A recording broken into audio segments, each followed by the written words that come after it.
live from the Eshelman Hall balcony. Hi everybody, this is Kate. I'm on my vlog, a special edition, and I'm here with my friend ASUC Senator Nikhil Harish. Who are you? Hi everyone, my name is Nikhil Harish. I'm a senior at Cal studying cognitive science, pronouns he, him, his, and I'm currently serving as an ASUC Senator this year.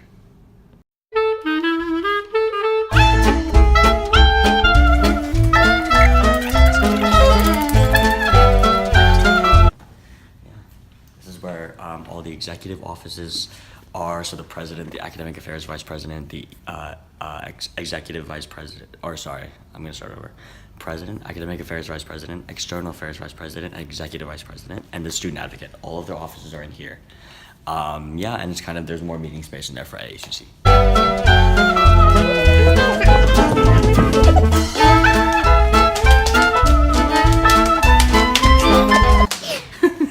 Okay.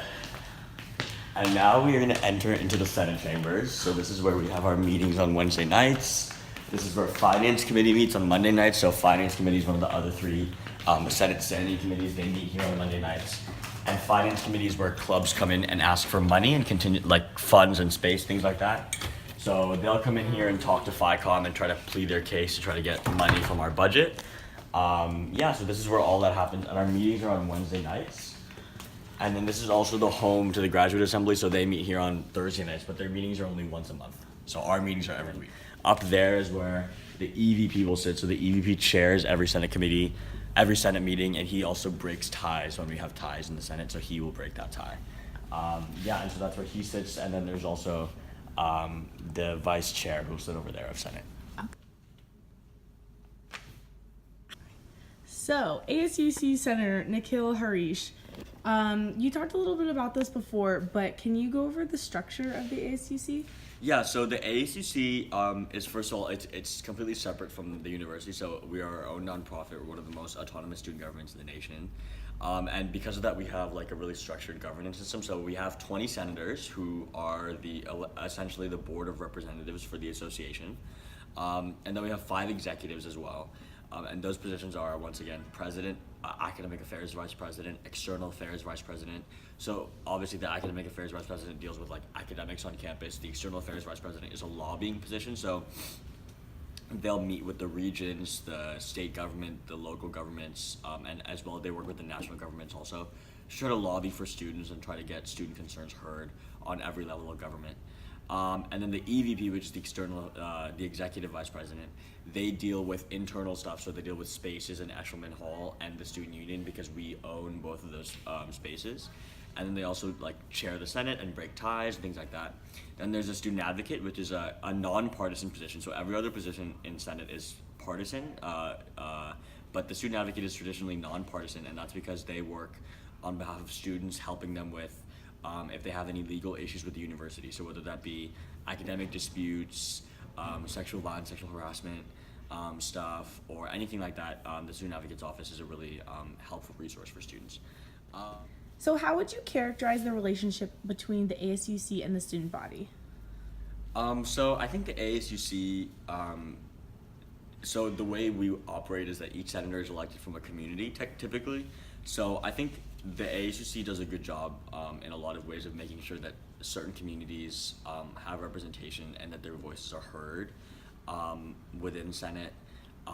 And typically certain marginalized communities on campus will work really hard to get a senator in here so that they can have representation, and I think in that way our relationship is really good.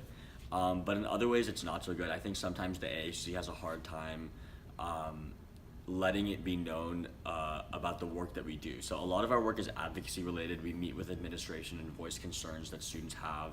We work on small projects and policies that we pass on an administrative level or within an ASUC level, but a lot of the times those things are hard to represent to the student body. They're hard to like tell the student body.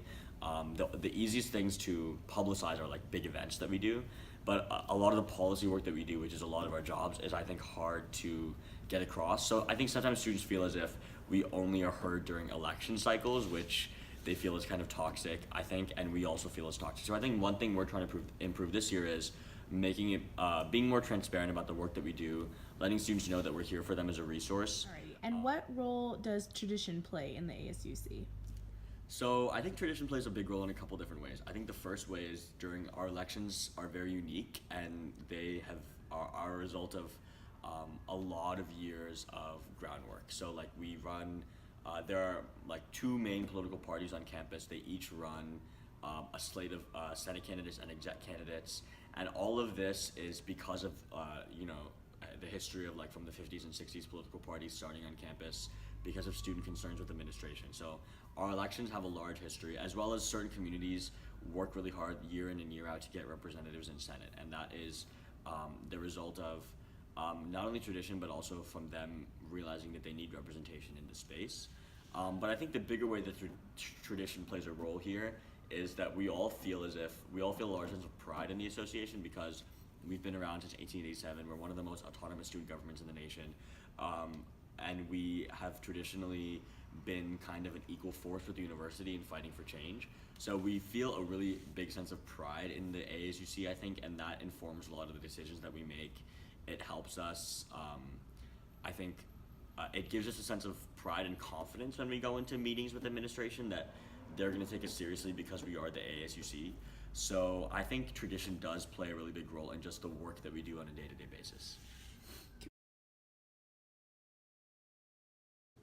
Hi everybody, thanks again for tuning into my vlog, and thank you again to my friend ASUC Senator DeCal Project. Any parting words? Thanks everyone, go Bears. Go Bears.